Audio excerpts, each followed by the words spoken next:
que todas las cosas que esa organización planteó en ese momento fueran incorrectas, y mucho menos que las cosas que planteó Montoneros en aquel momento fueran correctas. Lo que quiero señalar es que en ese momento, mientras una organización participaba activamente en los acontecimientos políticos centrales de la vida del país y permitía que quienes la integraban tuvieran una incidencia sobre los acontecimientos de la realidad, la otra se marginó y entró en una vía muerta de discusión ideológica que la apartó completamente del curso de los acontecimientos. Si se hubiera logrado un punto intermedio entre ambas posiciones, de tener participación e incidencia, pero al mismo tiempo tener distancia y tener un anclaje en las bases sociales que nosotros deseábamos representar, claro, tal vez el proceso político argentino hubiera sido mejor, porque si bien Montoneros tuvo una gran incidencia, eso se hizo también sobre la base de equívocos, de errores, de falsedades, que de alguna manera tienen luego un desenlace trágico en el día que yo dejo de ser peronista, el 20 de junio del 73 en Ezeiza. ¿Crees que por esa razón de rebeldía interna y esa cuestión de crítica interna es que te pegaron por derecha y por izquierda, vinculándote como informante de las Fuerzas Armadas, como que te quedaste con la guita de los Born? No, eso no ha venido de los compañeros de militancia, eso han sido respuestas de los servicios de informaciones y del gobierno de Menem frente a mis investigaciones sobre la corrupción en ese gobierno y por todo el trabajo que yo hice exponiendo los crímenes de la dictadura y reclamando el enjuiciamiento de los responsables. Eso no ha venido nunca de compañeros de militancia. A ellos les interesaba tener esa data para poder de alguna manera desprestigiar a Berbisky, es decir, en lo de la Fundación Ford que sostenía el CELS. Bueno, lo de la Fundación Ford, en primer lugar, yo cuando ingreso al CELS, el CELS tiene un aporte reducido de la Fundación Ford. Digamos, la participación, el aporte a la Fundación Ford es en los años de la dictadura, cuando yo no estaba en el CELS, y la verdad es que nunca hubo ningún condicionamiento a la tarea del CELS por parte de la Fundación Ford. Además se ha planteado una cosa equívoca, se ha asociado Fundación Ford con compañía de automóviles Ford Motor y no tiene nada que ver. Tuvo que ver en el origen hace décadas, pero la Fundación Ford es una fundación que no tiene nada que ver con la Ford Motor y que ha apoyado en todo el mundo a sectores que han denunciado violaciones a los derechos humanos, por lo cual ha tenido incluso serios problemas durante el gobierno de Bush en Estados Unidos, porque apoyaba a asociaciones que defendían los derechos humanos de los palestinos violados por Israel durante la ocupación, de modo que ahí se ha trabajado mucho sobre el equívoco con el objeto de digamos, atacar por las cosas que yo he hecho en relación con la dictadura y en relación con el menemismo. Son, digamos, respuestas falaces a una tarea política y periodística que yo creo que es muy clara. Horacio, ¿crees que hay un revival del setentismo en este momento? Que parece que tenés que tener carta de presentación del setentismo para de alguna manera ser habilitado para ser progre. ¿Qué es el setentismo en todo caso para vos? No, yo no veo que haya, yo creo que esa es una construcción que se ha usado para tratar de desacreditar al gobierno de Kirchner.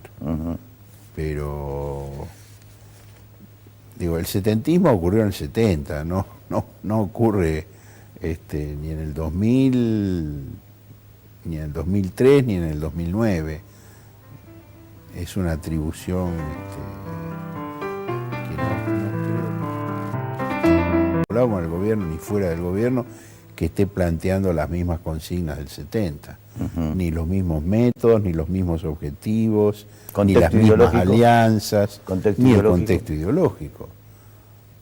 yo no veo que haya esa afinidad. Lo que hay es algunas personas, digamos, que han tenido participación política en la década del 70 y que ocupan posiciones políticas importantes en este momento. Pero me parece que en condiciones, en circunstancias muy distintas, así como Miguel Ángel Zavala Ortiz fue canciller del gobierno de Ilia, y eso no significa que el gobierno de Ilia haya sido una réplica de la Revolución Libertadora en la que participó Zavala Ortiz.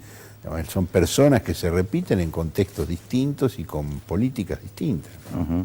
En este caso se da particularmente, en el caso de los Kirchner. Bueno, hay algunas personas que participan en el gobierno de Kirchner que han tenido militancia en la década del 70, y además ha habido por parte de Kirchner desde la presidencia algunos discursos reivindicativos de aquella militancia, de aquella época. Ahora, eso no quiere decir que se plantee de reproducir en el presente ninguna de las actividades de aquella época, ¿no? Es decir, ¿vos crees que se utilice para desacreditar exclusivamente? Sí, yo creo que sí, básicamente. Otra de la que no comulga con vos, y particularmente en estos últimos tiempos, es Eve de Bonafini. ¿Qué pasó con Eve?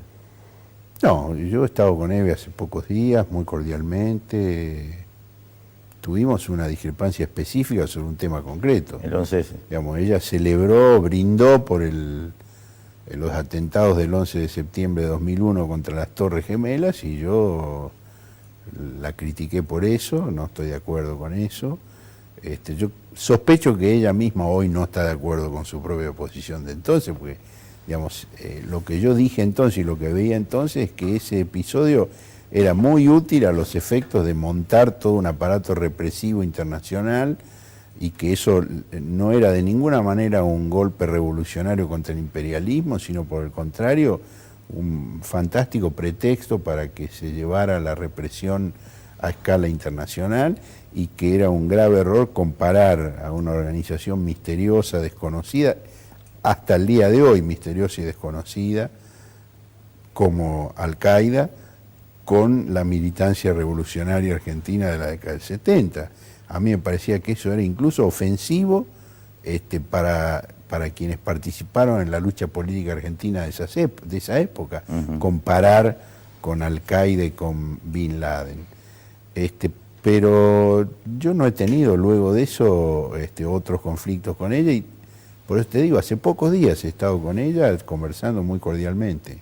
¿Cómo ves el periodismo hoy? ¿Periodismo independiente, libertad de expresión? ¿Hay? Bueno, ¿Existe? Sí, hay libertad de expresión,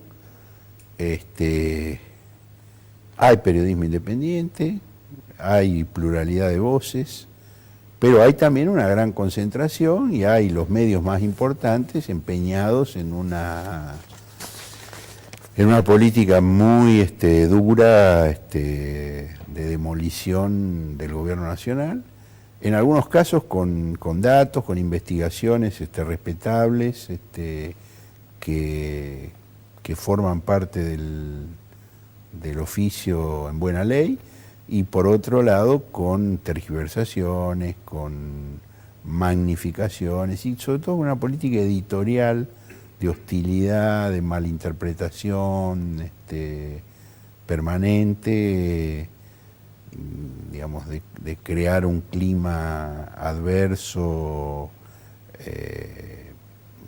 retratando en términos muy peyorativos a las principales figuras del gobierno nacional, en lo cual han tenido mucho éxito, no hay ninguna duda de eso. Digamos, eso hoy forma parte de un sentido común extendido en la sociedad, y eso se ha visto en las elecciones de hace un mes, donde, digamos, un gobierno que había obtenido el 47% de los votos en la anterior elección, en la elección presidencial, retrocedió al 30%. O, digamos, si se prefiere comparar con la última elección legislativa, ya que son legislativas, ha retrocedido del 37% al 30%. Es una merma del 20% en las preferencias, que muestra que esa esa caracterización del gobierno que se aprecia en los principales medios escritos y sobre todo electrónicos, sobre todo en la televisión, es eficaz, tiene su impacto. Tiene su impacto. El gobierno además ha cometido muchos errores, no hay ninguna duda de eso. Después te quiero preguntar.